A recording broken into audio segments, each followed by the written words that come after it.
impeachment via tweet, writing as the debate began, "Such atrocious lies by the radical left do nothing Democrats. This is an assault on America and an assault on the Republican Party." Again, that was Serena Marshall reporting. The president expected to continue his defense at a rally in Michigan, likely taking the stage about the same time he is impeached as president. And throughout the day, senators from both sides of the aisle have been sharing their opinions on the next step in the impeachment process. Texas Senator Ted Cruz is standing by on Capitol Hill. Senator Cruz, thank you so much for joining us this afternoon. First, I just want your reaction for what you've heard so far going on Capitol Hill today. Well, this is a sad day for the House of Representatives and a sad day for the country. We are seeing House Democrats move forward with this partisan impeachment attack. This is the conclusion of what has been a one-sided show trial where House Democrats are so driven by hatred for Donald Trump that they discarded due process, that they refused to allow the White House to cross-examine witnesses, they refused to allow the minority to call witnesses.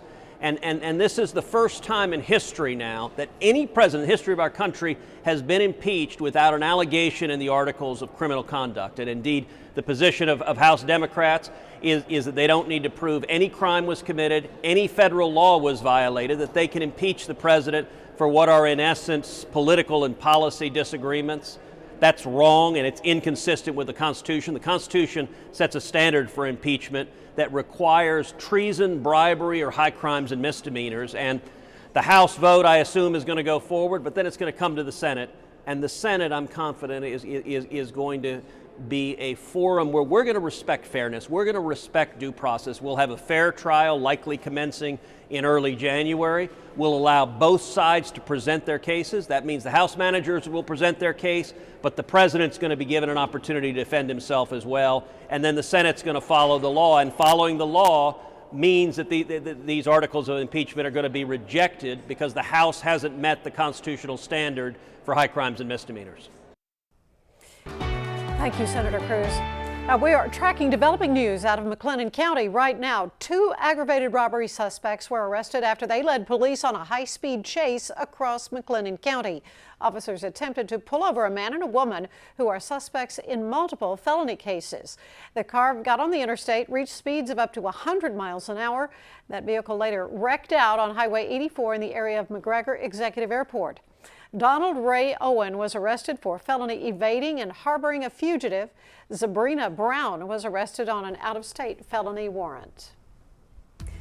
Well, let's get a first look at your forecast for Central Texas. First Alert 25 Chief Meteorologist Matt Hines is here with a look at your Wednesday forecast. Matt?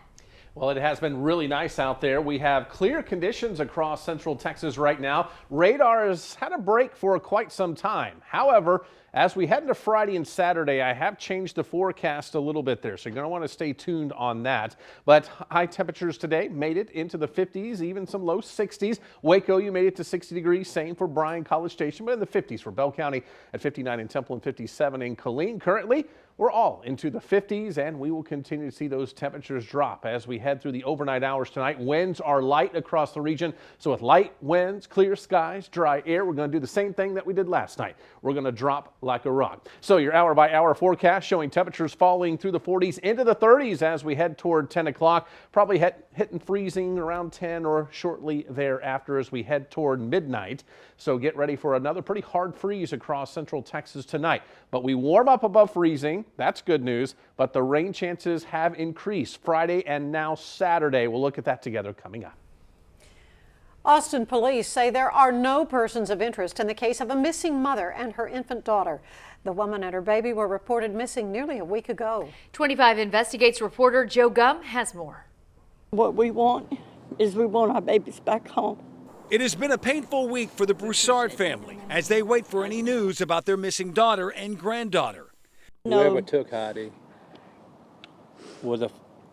they had to know that she was a fighter because she's not going to go down easy. She was a fighter.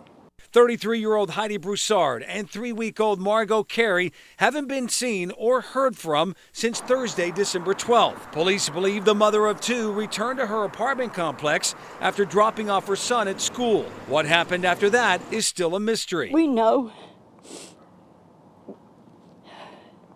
that Heidi and Margot were here at the time this thing took place.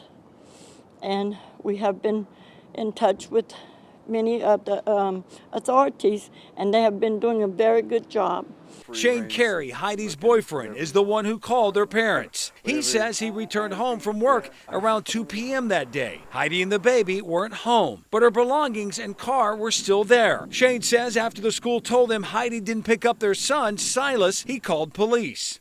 Heidi and Margot reported missing to us, to the Austin Police Department, at approximately 7:30 that night on Thursday. She never left her son behind. She wouldn't have left Silas. if she was by herself, without notifying us. No way. And she'd have never left Silas. Police say they have since called in-state and federal authorities to help them find Heidi and Margot. Our assumption is that they're alive, and the sooner that we can find them, the better. But so far, investigators have found few solid leads. This case is unique in that we don't have a person of interest right now. We're exploring every avenue that we have and every possibility. And to be perfectly honest, anything is possible at this point. They're looking for Heidi and Margot, and they will not stop, and we will not stop until this is done, until she's home. Still, even in the midst of this nightmare, the Broussards know they aren't the only ones searching for answers. There's broken hearts everywhere, and we want their families found too. And again, that was investigative reporter Joe Gum. 25 Investigates will continue to keep you updated on the search for Heidi and her daughter Margot, both on air and online.